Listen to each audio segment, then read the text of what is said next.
What's up, Taiwan? I'm Sandy Chi with 10 minutes of news from here in Taiwan and around the world. Taiwan is on track to overtake South Korea as the country with the world's lowest fertility rate. That's according to a new government forecast. The prediction has once more sparked promises of government action, but it's also raising concerns for the country's future.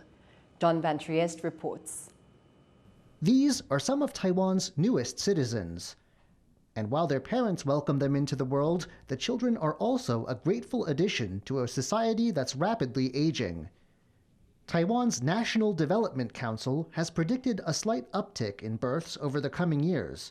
But even with this boost, the NDC projects that by 2035, Taiwan will slip past South Korea to become the nation with the lowest fertility rate on the planet. 有经济因素，年轻人现在有薪资，但是也很难存钱嘛。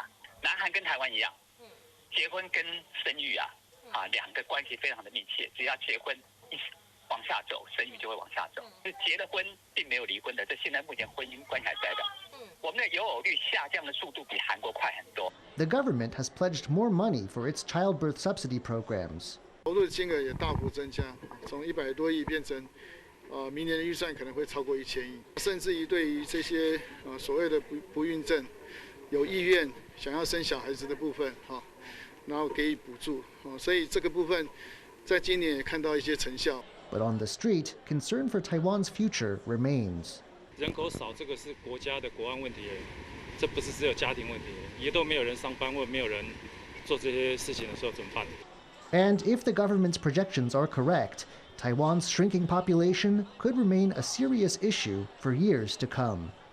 Asnaya Zhou and John Van Trieste for TaiwanPlus. Taiwan is still waiting on 860 missiles bought from the US, and there's no firm delivery date for the weapons. The arms include anti-tank weapons and are worth hundreds of millions of US dollars. They were due to arrive this year, but the shipment has been delayed. Facing questions from opposition lawmakers about when the weapons would arrive, Taiwan's defense minister said that 200 might be delivered next year, and that several factors were behind the delay. 俄乌战争还有疫情，这的确会造成一些影响，有一些不可抗拒因素是存在的。但国军，我要还是再强调，不会以这作为借口就两手一摊。我们都很努力的，各军种真的很努力。 Taiwan's Vice President Wiliam is visiting Palau to boost travel between the two countries and strengthen cooperation.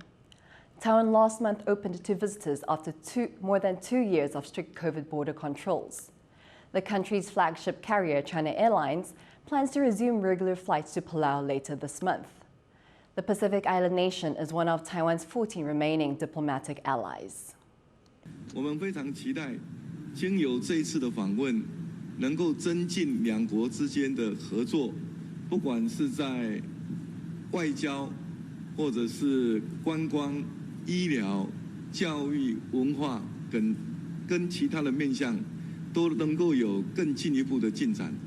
不仅仅可以进一步的巩固两国的邦谊，增进两国人民的感情，那我们呢也可以进一步的在国际上一起合作，推广。 深化民主、自由、人权的价值。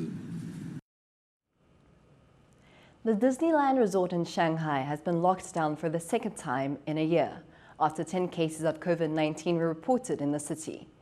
It's the latest sudden lockdown of a high-profile tourist destination in China, as the country's strict zero-COVID policy continues to disrupt the lives of millions of people. James Chater reports. Visitors to Shanghai's Disneyland making a dash for the exit. It's far from the magical experience they'd hoped for.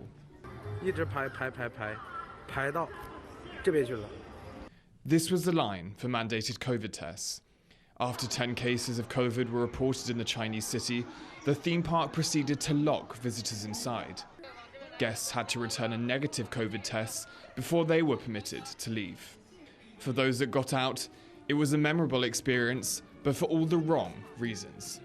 心情肯定焦急啊，对，肯定焦急。反正票退了，今天门票给退了。This is the second time in a year that Shanghai's Disneyland has locked its visitors inside. In late 2021, more than 30,000 people were locked down there after authorities ordered mandatory COVID tests for contact tracing. At the recent Chinese Communist Party Congress, China's President Xi Jinping doubled down on his zero-COVID approach. He did so despite the policy continuing to throttle economic growth. Footage this week emerged of workers fleeing a Foxconn facility in China's Henan province. This came after lockdowns were enforced in the world's largest Apple iPhone factory. But for other people, the zero-COVID policy simply spoiled a fun day out.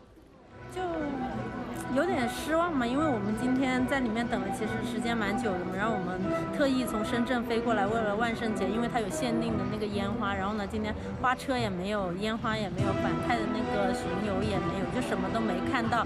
然后还在里面等到现在快10点了才出来。对，然后又冷又饿。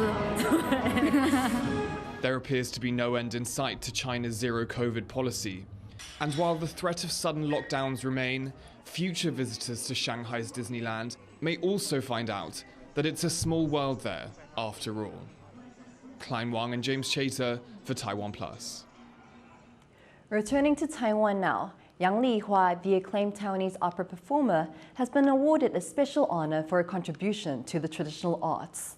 But while her life achievements are being celebrated, she still has concerns about the future of the art form. Yu Huang has the story. A celebration of a lifetime commitment to the arts. On Saturday, the widely revered Taiwanese opera performer Yang Lihwa received a special award. The award was granted by Taiwan's Golden Melody Awards for Traditional Arts and Music to celebrate Yang's lifelong commitment to local arts. It was a way to recognize the achievements of someone many consider a national treasure. 有我杨丽花，这3字名都是歌戏给我，我爱这感恩这个歌戏，为歌戏来打拼，这是应该。A household name in Taiwan, Yang has seen it all and lived through many of the major developments of the Taiwanese opera scene. She made her name by playing male roles, something she has continued to do for more than 6 decades. But Yang is also an important figure, moving street performance art to television broadcasts in the 1960s. She helped nurture a younger group of then aspiring actors. Yang's former students include Chen Yalan, who would go on to win Best Leading Actor at the Golden Bells. 大家好，杨丽花老师，她毕生的青春岁月完全奉献给歌仔戏。她一直带领着歌仔戏开创新格局，提升歌仔戏在全民心中的地位。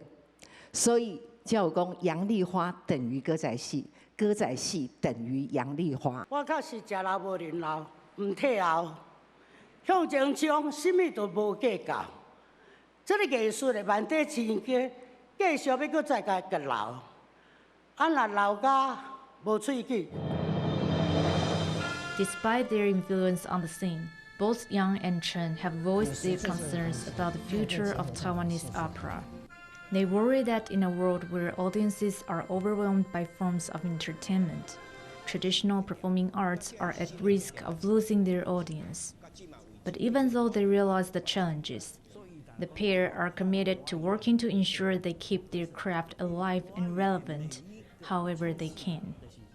Damon Lin and Eugene Huang for TaiwanPlus. Work has begun on a new metro line in Kaohsiung. The yellow line will be the third in the southern city's metro system.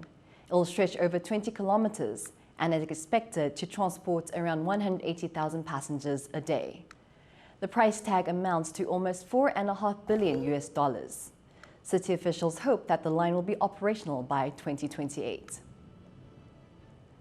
Thank you for watching What's Up Taiwan. Finally today, we leave you with images that will put out your fire. Taiwanese firefighters photo shooting for their 2023 calendar. I'm Sandy Chi, take care and see you next time.